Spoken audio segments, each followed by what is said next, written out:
Monsters are cool, that's just a fact. Part of their endless appeal is that they are fundamentally strange and different to the world that we exist in.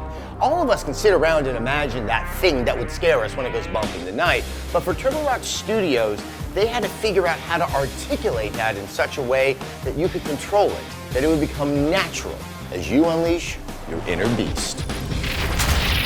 Shield is up, let's see what you got!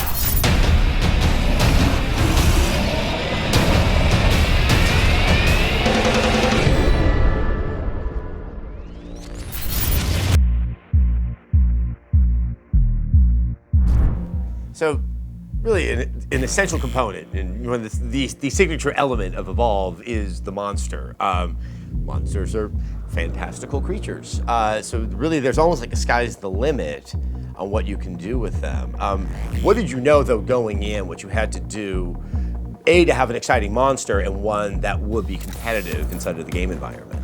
I mean, from a visual standpoint, you know, we just kind of dove into it, not really sure what we wanted to do. I think the initial goal was to come up with monsters that, you know, something that you'd never seen before, right? And so what we ended up with were some monsters that, as works of art, were really cool, but you would look at them and you didn't know what the hell you were looking at, right? They were just kind of so strange that they weren't really scary, one, and two, as a monster player, you couldn't connect with them. The thing that we find is, you know, you want to be attached to your character, right? Hunters. Monsters are no different, right? I mean, if I'm going to play the monster, I want to have some kind of connection to that creature, right? We gave Goliath lips, right, so that the animators could pull them back, you know, and have him snarl, and you know, and eyelids that could, you know, allow him to blink. Suddenly, they were characters instead of these sort of abstract pieces of art. Scatter now!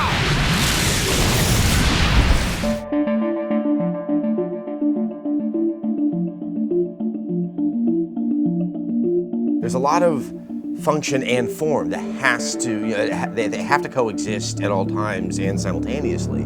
That, you know, it has to look a certain way, but that's also going to allow it to control a certain way, because unlike, say, maybe an AI-controlled creature that can have sort of a limited range of behavior, this has to be fully player-controlled and be enjoyable. So there has to be sort of a good range of what you can do with it. Mm-hmm. And a challenge there is, you know, in most games with a boss battle, the boss has these routines that he runs, and they go through these cycles that are, you figure out the rhythms, right, and then you can beat him. But as soon as that is player controlled, now there's no rhythms, so now we put tells. A good example would be Goliath's rock throw, where he physically goes to pick up the rock and puts it over his head. And even though that's player controlled and the player has complete control of when he releases that rock, I've already seen that he's going to throw a rock as a player, so I'm ready to dodge, right? You create these windows, and you got to ride that razor's edge, and that's where kind of the fun gameplay comes out between the two teams.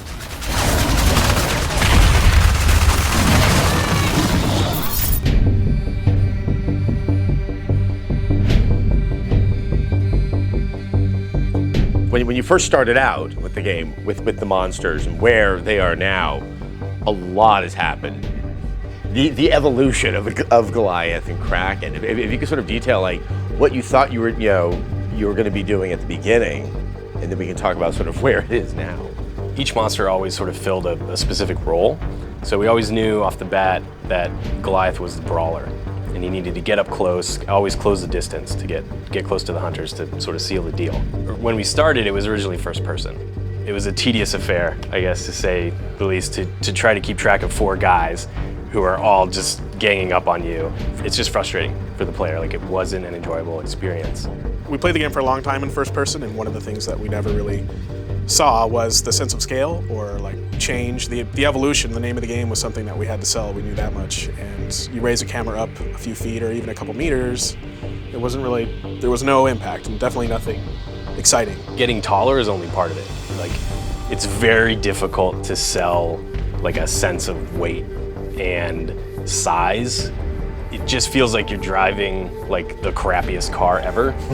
You know, it takes forever to turn around. You know, you're trying to turn the corner and you're just driving a boat. You know, and we were trying all these different things to say like, you're big, you're powerful now, you can knock down trees and things, but it just always felt like a frustrating work to make that happen. Yeah. And if we could see the monster, I can sell his weight, how big he is, we could make him look really cool, and you know that's you. Like, why are we hiding the cool looking monster? We were actually kind of worried that, hey, if this third-person monster thing works, it might be shut down just on the premise that it's too different from the other part of the game, and like maybe that juxtaposition isn't going to make sense to people. But it was cool because the reaction was, wow, the monster, they feels like their own experience now. The monster is his own guy, the hunters are their own guys. And it was like just kind of this accidental byproduct that it actually added something for them to be different. So that was really cool.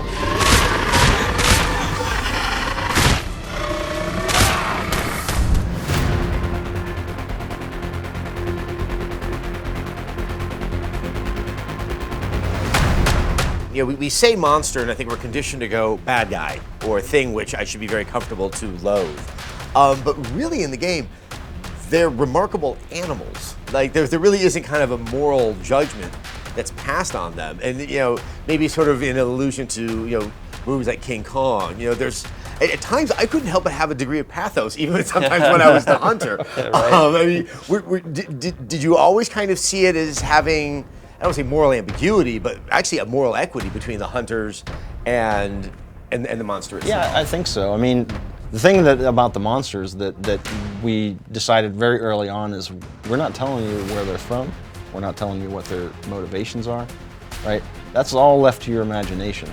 Certainly when I'm playing as the monster, I feel like I'm the good guy and they're the bad guys, and of course vice versa, right? I mean, that is one of the most sort of fun aspects, is it is indulging, I think, many sort of childhood fantasies so many of us have always had. I mean, I assume that must have been ridiculous fun in the beginning to just kind of think of the monster, then think of the monster's sort of rule set, and just come up with like all of that logic. I mean, very few people get to have, that indulgence. Yeah, that was such a huge opportunity for us. Being able to get it signed and actually build the game that we wanted to make, and it was really us sitting there fantasizing about, all the different things that, and you could have a harpoon gun that you could shoot and it would stop the monster, but then he could break it, and so going through all of that stuff and actually seeing it, become reality is amazing.